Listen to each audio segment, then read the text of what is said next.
120 days weight loss சேலஞ்சில் day 21 and 22 என்ன பண்ணுன்னு சொல்லி பார்க்கலாம். டே 21 அன்னைக்கு மார்னிங் பிரேக்ஃபாஸ்ட்டுக்கு ரவா கிச்சடி, அது கூட வந்துட்டு 2 பாயில்டு எக், மாதுளப்பழம், வேர்க்கடலை, தேங்காய் போட்டு சட்னி வச்சு வந்து சாப்பிட்ருந்தேன்.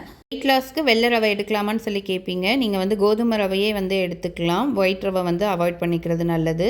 இது வந்து எங்கள் அம்மா வீட்டில் வந்து பண்ணியிருந்தாங்க. ஸோ அதனால் இன்றைக்கி வந்து ஒயிட் ரவையில் கிச்சடி வச்சு வந்து சாப்பிட்ருந்தேன். ஆஃப்டர்நூன் 2 o'clock லஞ்சுக்கு தயிர் சாதம், சிக்கன், அது கூட பீட்ரூட் பொரியல், ஒரு 2 பீஸ் வந்துட்டு கருணக்கிழங்கு வறுவல் வந்து வச்சு எடுத்துருக்கிறேன். டின்னருக்கு 7 o'clock வந்து வேக வச்ச பச்சைப்பயிர் வந்து எடுத்துருக்கிறேன். ஆக்சுவலி இது ஆஃப்டர்நூன் கடையலுக்கு தான் வந்து எடுத்திருந்தேன்.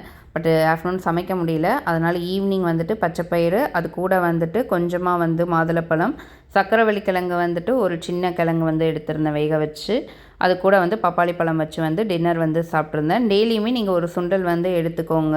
அது கூட நிறைய காய்கறி அப்படி இல்லைனா பழங்கள் வச்சு வந்து சாப்பிடுங்க. அதுவே நீங்கள் டின்னராக எடுத்துக்கலாம். இல்லை எனக்கு பசிக்குன்றவங்க அது கூட ஒரு தோசை இல்லை ஒரு இட்லி வச்சு வந்து சாப்பிடுங்க. டே 22 அன்னைக்கு மார்னிங் பிரேக்ஃபாஸ்ட் சாப்பிடலை. 1 o'clock வாட்டர்மெலன் சாப்பிட்டுட்டு 1:30 வந்துட்டு கீ ரைஸ், சிக்கன், அது கூட வந்துட்டு ஒரு பாயில்டு எக் வச்சு வந்து சாப்பிட்ருந்தேன். காலையில் ஒரு மீட்டிங் இருந்துச்சு. அது முடிகிறதுக்கே 1 o'clock கிட்ட ஆகிடுச்சு. ஸோ அதனால தான் பிரேக்ஃபாஸ்ட் வந்து சாப்பிட முடியல.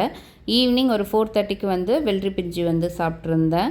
ஆஃப்டர்நூன் சாப்பிட்டதே வந்துட்டு ரொம்ப ஹெவியாக இருந்த மாதிரி இருந்துச்சு. பசியே இல்லை. ஸோ 7 o'clock வந்துட்டு ஒரே ஒரு அடை தோசை, அது கூட வந்து வெங்காய தயிர் பச்சடி, கொஞ்சமாக மாதுளப்பழம், ஒரு கொய்யாப்பழம் வச்சு வந்து சாப்பிட்ருந்தேன். 2 நாளுமே வாக்கிங்கும் போல் எக்ஸசைஸ் எதுவும் பண்ணலை.